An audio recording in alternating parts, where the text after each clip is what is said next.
आप देख रहे हैं मौसम तक चैनल। मैं हूं देवेंद्र त्रिपाठी। स्वागत है आपका नेशनल वेदर बुलेटिन में।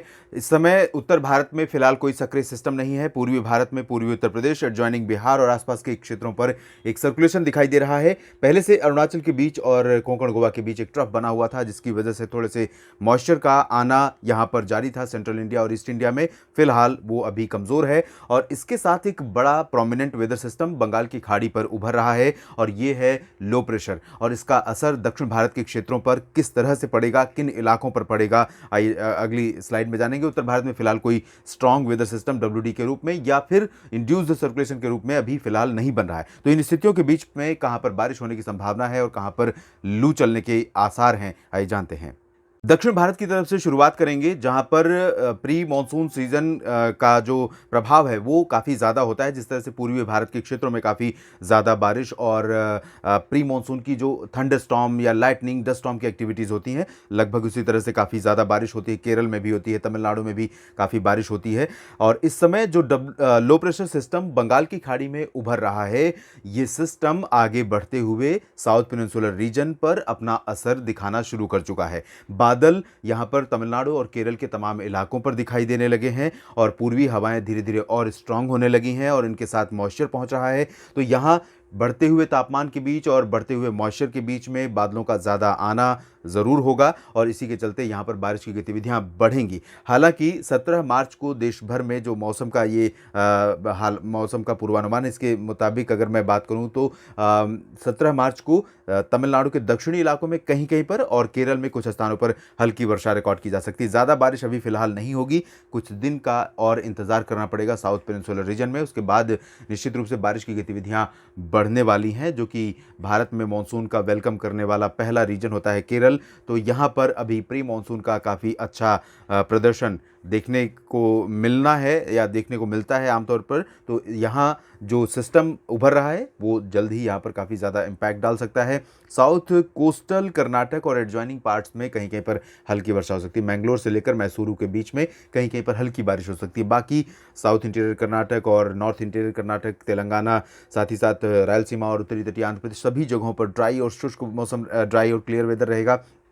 लक्षद्वीप और पुदुचेरी में भी शुष्क मौसम की संभावना, जबकि अंडमान व निकोबार द्वीप समूह में कई जगहों पर बारिश के आसार हैं। साउदर्न पार्ट्स में ज़्यादा वर्षा हो सकती है, नॉर्दर्न पार्ट में बारिश ज़्यादा संभावित नहीं है। इसके अलावा सेंट्रल इंडिया की अगर हम बात करें तो यहाँ पर ओडिशा, छत्तीसगढ़ और महाराष्ट्र के विदर्भ, मराठवाड़ा तथा मध्य महाराष्ट्र और कोंकण गोवा के तमाम इलाकों पर टेम्परेचर का लगातार ऊपर जाना जारी है और इसके कारण यहाँ पर भीषण गर्मी शुरू हो चुकी है। मध्य प्रदेश के पूर्वी और पश्चिमी इलाकों में भी नॉर्मल से 3 से 5 डिग्री सेल्सियस अधिकतम तापमान रिकॉर्ड किए जा रहे हैं। इन सभी क्षेत्रों में, मध्य प्रदेश में भी और बेसिकली मध्य प्रदेश और महाराष्ट्र के क्षेत्रों में, ये वाला जो पूरा रीजन है, इनमें उत्तरी दिशा से इस तरह से हवाएं आएंगी और ऐसे चलेंगी।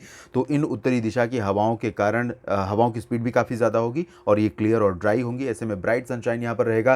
तो जबलपुर, मांडला, बालाघाट और पन्ना, रीवा, सागर, सतना, सिंगरौली समेत शहडोल, अनूपपुर, डिंडोरी, होशंगाबाद, छिंदवाड़ा, बैतूल, भोपाल, विदिशा, अशोकनगर, गुना से लेकर ग्वालियर तक का पूरा क्षेत्र, उज्जैन, इंदौर, रतलाम, धार, मंदसौर तक, नीमच, सभी जगहों पर तापमान सामान्य से अधिक रहेंगे और कई जगहों पर 35 डिग्री से ऊपर तापमान रिकॉर्ड किया जाएगा, जो कि समय से बहुत पहले इस लेवल पर पहुंचा है तापमान। और इसी तरह का तापमान हमें कोंकण गोवा में देखने को मिल सकता है, जहां पर पहले से ही टेम्परेचर बढ़ा हुआ है और यहां पर दिन के तापमान में बढ़ोतरी भी हो सकती है। इसी तरह की हवाओं का असर यहां पर रहेगा। तो फिलहाल अगले 24 घंटों के दौरान राहत गर्मी से ना तो महाराष्ट्र के लोगों को मिलेगी और ना ही मध्य प्रदेश, ना ही गुजरात, इन सभी क्षेत्रों में बल्कि और ऊपर जा सकते हैं तापमान। तो भीषण गर्मी से लोग यहाँ पर गुजरात में भी, महाराष्ट्र, मध्य प्रदेश में भी और महाराष्ट्र में भी परेशान हो सकते हैं। उत्तर भारत की तरफ चलें तो राजस्थान में भी यही कंडीशन है।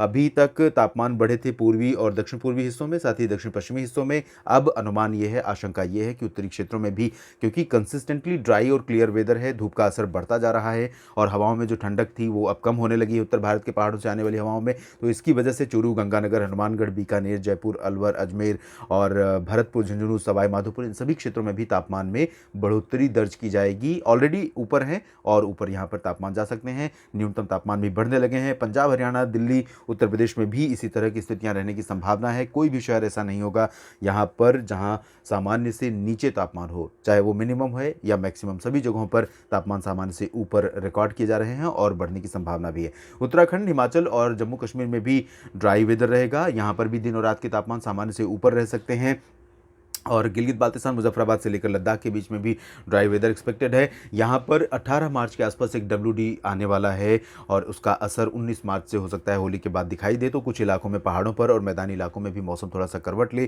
थोड़ी सी राहत मिले। लेकिन कितनी राहत मिलेगी, किन किन राज्यों पर बारिश दे सकता है सिस्टम और कितना असर रहेगा, हवाओं को कितना बदलेगा, इस सब बारे में मैं आपको अब अगले बुलेटिन्स में अपडेट करूंगा। फिलहाल पूर्वी भारत की तरफ चलें तो यहाँ पर बिहार, झारखंड, पश्चिम बंगाल और उप हिमालयी पश्चिम बंगाल के क्षेत्रों में, यानी गंगीय और उप हिमालयी भागों में पूर्वी दिशा की बंगाल की खाड़ी की हवाओं का आना शुरू हो जाएगा और ये 17 मार्च को यहाँ पर थोड़ा सा टेम्परेचर को नीचे लाने में रोल प्ले कर सकता है, क्योंकि इन हवाओं में नमी रहेगी तो थोड़ा सा तापमान गिर सकते हैं दिन के, लेकिन गर्मी और उमस परेशान करेगी और ज़्यादा अनईजी मौसम हो जाएगा। यहाँ पर अरुणाचल प्रदेश, असम, नागालैंड, मणिपुर, मिजोरम, त्रिपुरा, मेघालय, सभी जगहों पर क्लियर और ड्राई वेदर। सिक्किम में भी बारिश के आसार फिलहाल नहीं नजर आ रहे हैं। देश भर के मौसम पूर्वानुमान के इस बुलेटिन में अभी इतना ही। धन्यवाद।